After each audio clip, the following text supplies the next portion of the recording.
أعوذ بالله من الشيطان الرجيم.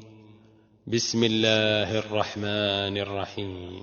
الحمد لله رب العالمين الرحمن الرحيم مالك يوم الدين إياك نعبد وإياك نستعين اهدنا الصراط المستقيم صراط الذين أنعمت عليهم غير المغضوب عليهم ولا الضالين.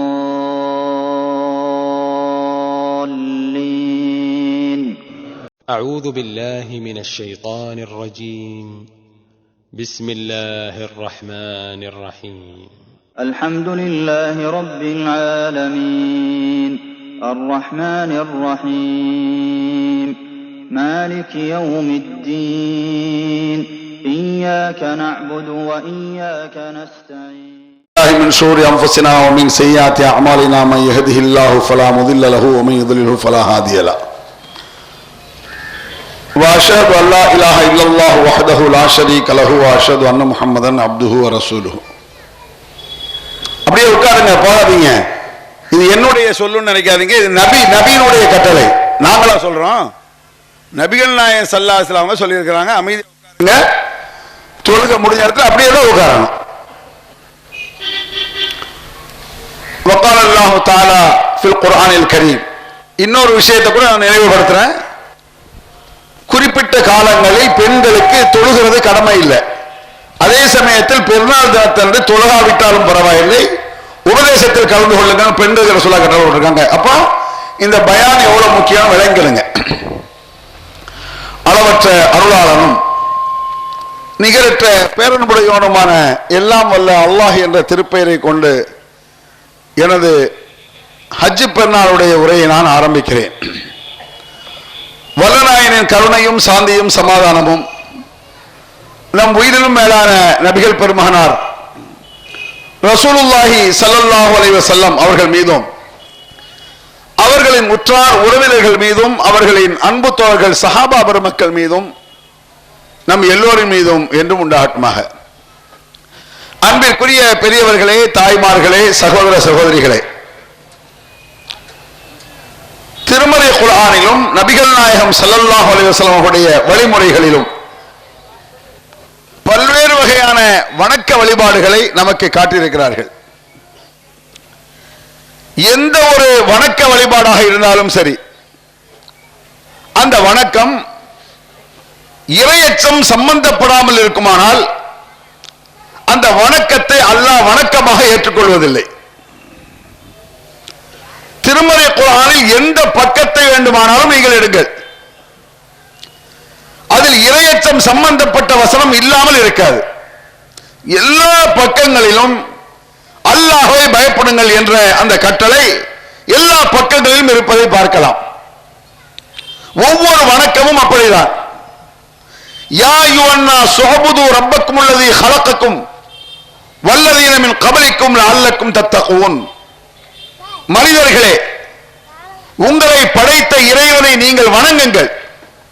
வணங்குவதற்கு என்ன காரணம் என்று சொன்னால், அந்த வணக்கத்தின் மூலமாக இறையச்சத்தை நீங்கள் பெற்றுக் கொள்ளலாம். அல்லாஹ்வுடைய பயம் ஏற்பட வேண்டும் என்பதற்காகத்தான் வணக்கத்தை அல்லாஹ் வைத்திருக்கிறான். அல்லாஹ்வுடைய பயம் இல்லை என்று சொன்னால் நாம் என்ன வணக்கம் செய்தாலும் சரி, அந்த வணக்கம் அல்லாஹ்விடத்தில் செல்லாது என்பதை கவனத்தில் கொள்ள வேண்டும். நீங்க கடந்த நோன்பை எடுத்துக் கொள்ளுங்கள். யா அய்யுஹல்லதீன ஆமனு குத்திப அலைக்குமுஸ் ஸியாம் கமா குத்திப அலல்லதீன மின் கப்லிக்கும் லஅல்லக்கும் தத்தகூன். அதுல அப்படிதான் சொல்லப்பட்டிருக்கும். உங்கள் மீது நோன்பு கடமையாக்கப்பட்ட காரணம் அல்லாஹ்வுடைய பயம் ஏற்பட வேண்டும் என்பதற்காகத்தான். இந்த ஹஜ் பெருநாளை எடுத்துக்கொள்ளுங்கள். லையனா அல்லாஹ் லுஹூமுஹா வலா திமாவுஹா வலாக்கினாஹு தக்வா.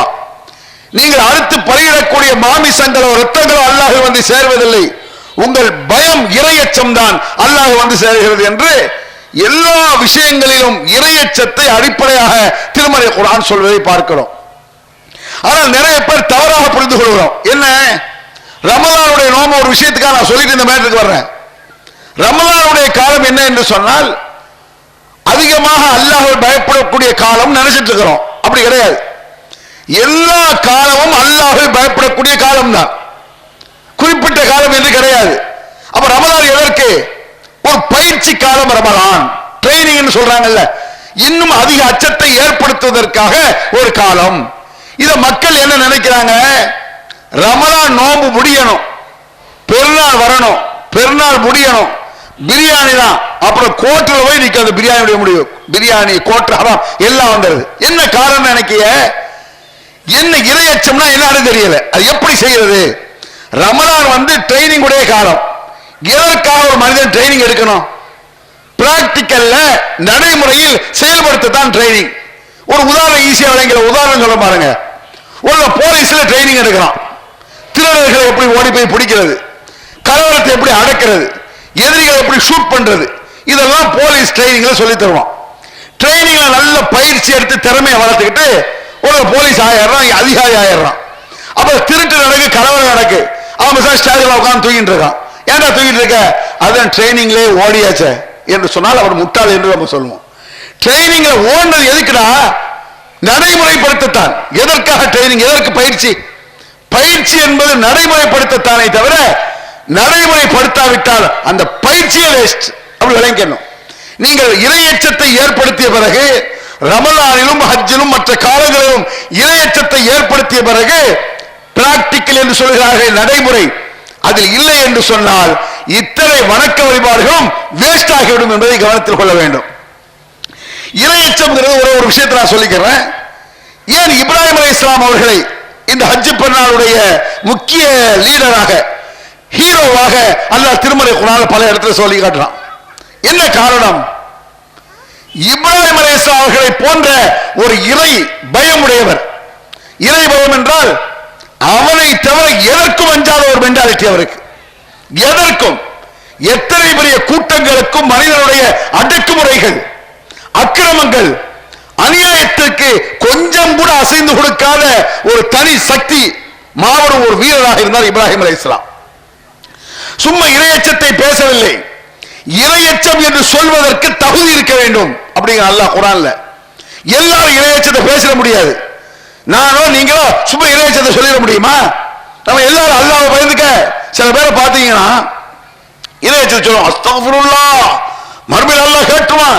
இந்த பேச்சை அல்லாஹ் விரும்பவில்லை.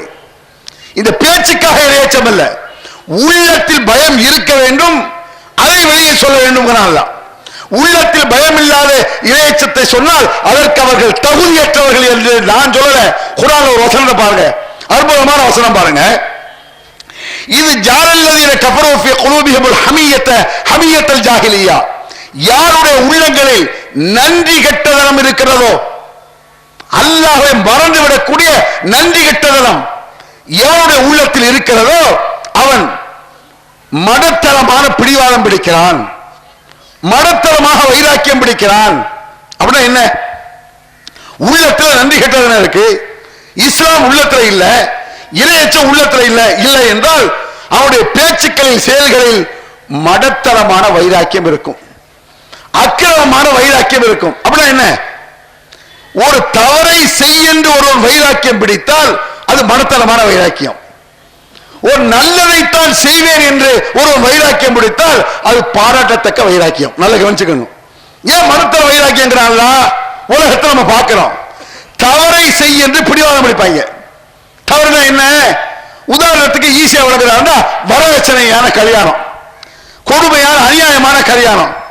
தன் வீட்டில் இருக்கக்கூடிய ஒரு பசு பெண்குட்டி போட்டால் கூட சந்தோஷப்படக்கூடிய மனிதன் தன் மனைவி பெண் குழந்தை பெற்றால் கவலைப்படுகிறான். இருக்கா இல்லையா உலகத்துல?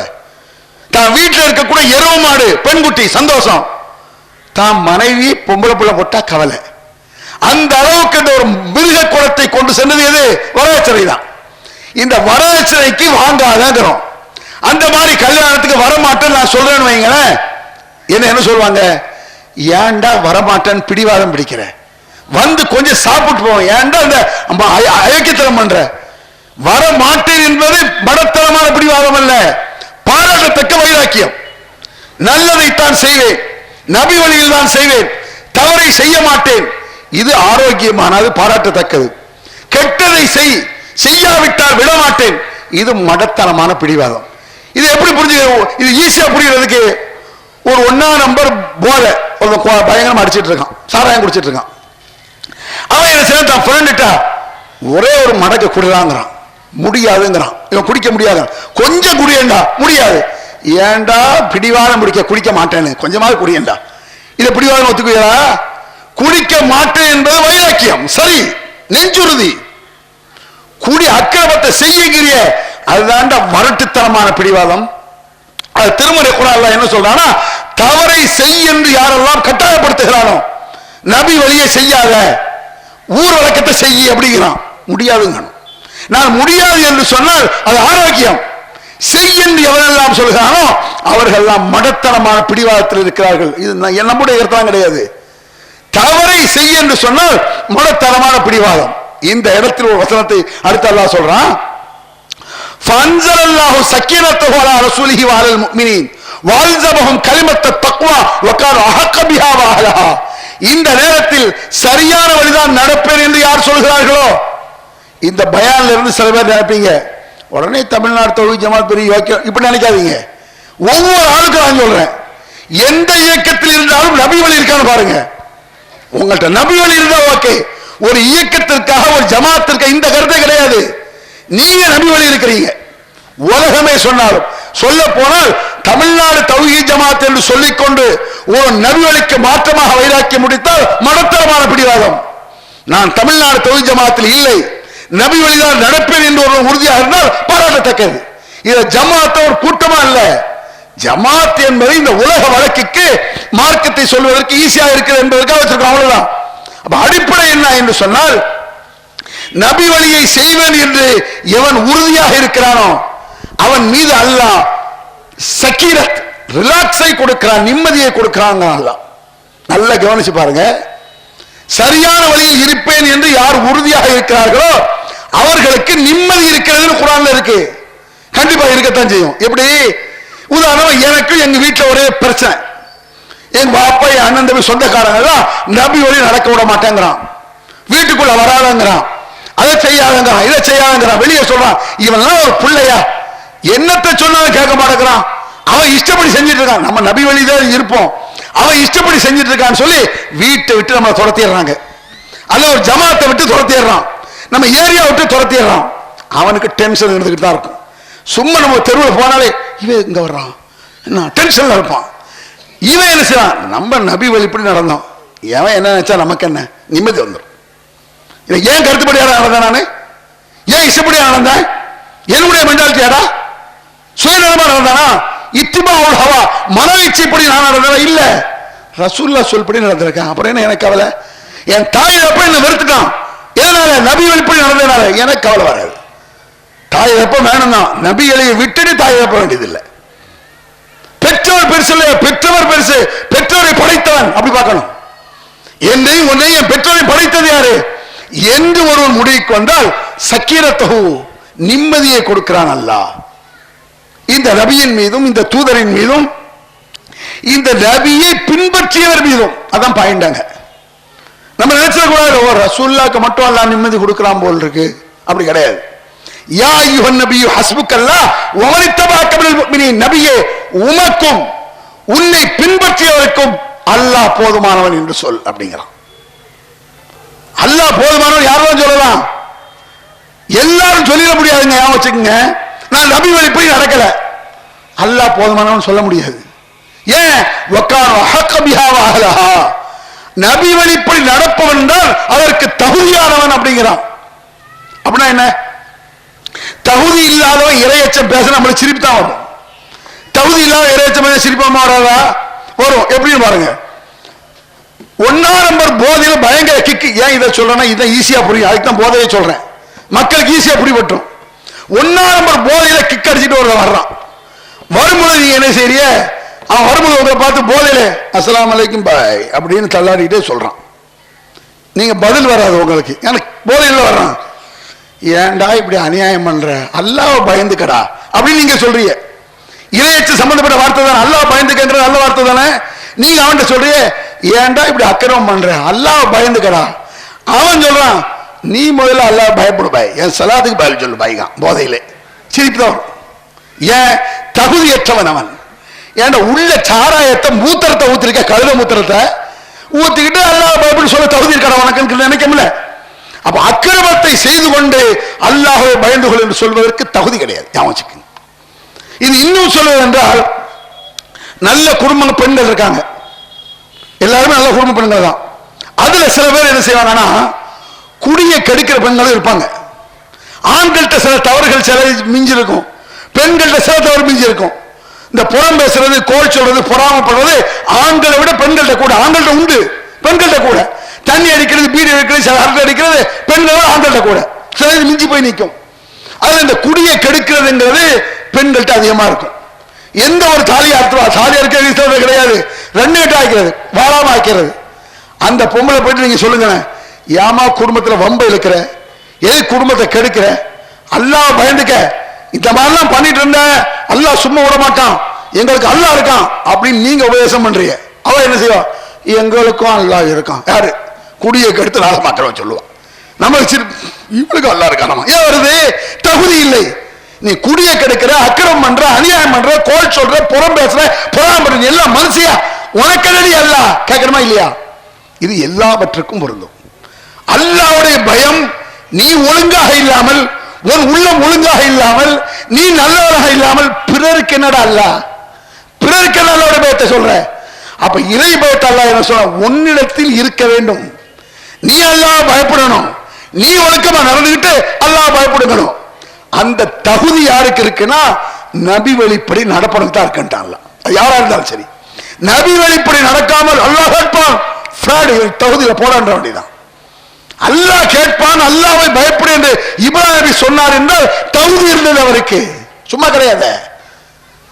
ஊர் உலகத்துக்கு பயப்படலையே, பெற்றோருக்கு பயப்படலையே, இல்லைன்னா சொல்லுவாரா, யா திஃபால் மா துமர் சத்ததினி யா அபத்தியா தாபுதி ஷைத்தான், தந்தையே ஷைத்தானை வணங்காதீர்கள் சொல்லுவாரா? இப்படி சொல்ல முடியுமா? ஒன்னா நம்பர் தர்கா பாட்டியாக இருக்கட்டும், மாத்தா ஏத்தா தர்காக்கு போறியா அவ்வளவுதான் சொல்லலாம், ஏமா தர்காக்கு போற அவ்வளவுதான் சொல்லலாம். யாராவது வல்ல தர்கா, நாகூர் தர்கா, பொட்டல்பூர் தர்கா நின்றுட்டு ஷைத்தான வணங்குறதுக்கு ஏன் முடியும்னு சொல்லி பாருங்களேன், கொன்னு குழியில வச்சிருவானே.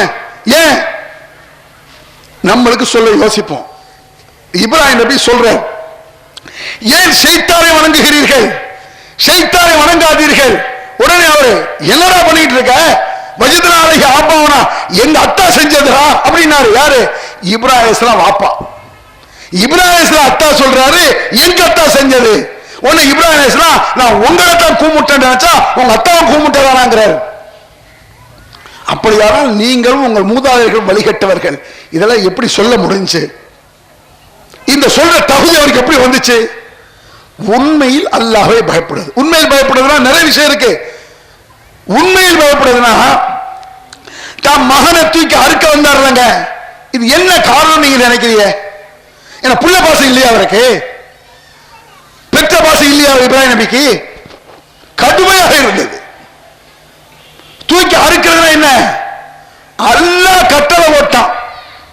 நம்ம யாராவது இப்படி பிள்ளையா இருக்க தயாராகுமா? கற்பனை பண்ணுங்க, ஒரு 5000 ரூபாய்க்கு ஆட்டுக்குட்டி வாங்கி அறுக்கிற பெரிய பெரிய தியாகமோ? நான் கேட்கிறேன்.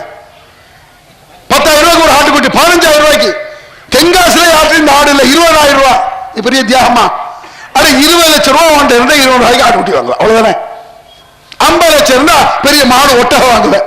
இது பெரிய தியாகமா? நான் கேட்கிறேன். இது தியாகம் கிடையாது. ஏதோ அல்லாஹ் சொல்லிட்டான்னு செய்யறான். தியாகம் என்றால் என் பிள்ளையை அறுத்து பலியிடு என்று அல்லாஹ் சொன்னால் செய்வேன், அதான் அல்லாஹ்வோட பயங்கிறது. என் தந்தைக்கு அறுக்க வேண்டும் என்று அல்லாஹ் கட்டளையிட்டால் என் கழுத்தை கொடுப்பேன். இந்த உணர்வு நமக்கு இருக்கான்னு பாருங்க. ஆஃப்டர் ஒரு 1/2 மணி நேரம் நபி சொன்னாங்க, உபதேசம் கேட்க உட்கார்னா உட்கார கஷ்டமா இருக்க, உயிரை கொடுக்க சொல்றான் அல்லாஹ். தேவைப்பட்டால் நாம் தயாராக ஆனாலும் நம்ம புள்ள தயாராவானா யோசிச்சு பாருங்க பார்ப்போம். அவருக்கு குழந்தையே இல்ல 100 வருஷமா இப்ராஹிம் நபிக்கு. அதுக்கு பிறகு குழந்தை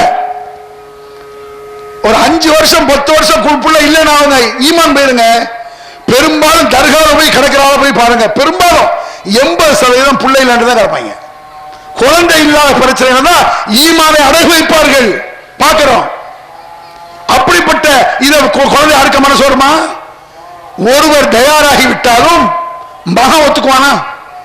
அத்தா மாண்டு போய் சொல்லாரு, மகனே உன்னை அறுத்து பலியிட கனவு கண்டேன். அல்லாஹ் சொன்னதை செய்யுங்கள், இதோ கழுத்தை தருகிறேன். இந்த இடத்துல ஒரு முக்கியமான விஷயம் என்னன்னா, இந்த ஹஜ் பெருநாள் அன்னைக்கு இப்ராஹிம் அலைஹிஸ்ஸலாம் இஸ்மாயில் அலைஹிஸ்ஸலாம் சப்ஜெக்ட் தான் நம்ம பேசுவோம். இது பேசுறது நமக்கு என்ன வரும்னா, இது இயற்கையிலே கேட்டது வேணான்ட்டு மெதுவாக எந்திப்பாங்க. அதுதான் காரணம். ஒரு விஷயம் எத்தனை தடவை வந்தாலும் திருப்பி திருப்பி பேசத்தான் செய்யணும். ஒரு பாம்பு வருது, அடிச்சாச்சு, ஒரு அரை மணி நேரம் கழிச்சு இன்னொரு பாம்பு, முதல்ல பாம்பு அடிச்சாச்சு, பாம்பு வரும்பொழுதுதான் அடிக்கணும். ஹஜ் பண்ண வரும்பொழுதுதான் பேசணும். கொசு வரும்பொழுதெல்லாம் கொசுர்த்தி வைக்கிறோம்லங்க, நேத்தே வச்சாச்சு, கொசுர்த்தி வைக்கிறது இல்லையா, இதை வாங்க மாட்டேங்கிறாங்க. ஒவ்வொரு ஆண்டும் வர்றது என்னன்னா சார்ஜுங்க, சார்ஜ் இறங்க இறங்க ஏத்துறதுதான். அப்ப நாம் தயாராக இருந்தாலும் நம் பிள்ளை தயாராக இருக்க மாட்டான். நம்ம வேணா தயாரா இருக்கலாம், அப்படி யார் தயாரா இருப்பாங்க? சில பேர் சொல்லுவாங்கல்ல, எனக்கு 10-12 பிள்ளைய, ஒரு பையன் ரொம்ப தருதலையா இருக்கான், அவன் வேணா அல்லாவுக்கா இருப்பான். ஒத்துக்கிட்டார், அவன் ஒத்துக்குவானா? ஒத்துக்கிட்டாரு இஸ்மாயில் அலைஹிஸ்ஸலாம். அடுத்து பலியிட இதோ கழுத்தை தருகிறேன். இதெல்லாம் சாதாரண விஷயமா? அதனால நீ ஆடை தூக்கி மல்லாத படுக்க போட்டு அறுக்க போறீங்கன்னு சொன்னா, என் பிள்ளையை அறுக்க நான் தயார் இருக்கணும். தேவையில்லை, அல்லாஹ்க்கு சொன்னா செய்வோமா இல்லையான்னு பார்க்கணும். என் பிள்ளை கழுத்தா இருக்க போற நினைச்சிருக்கீங்களா யாராவது?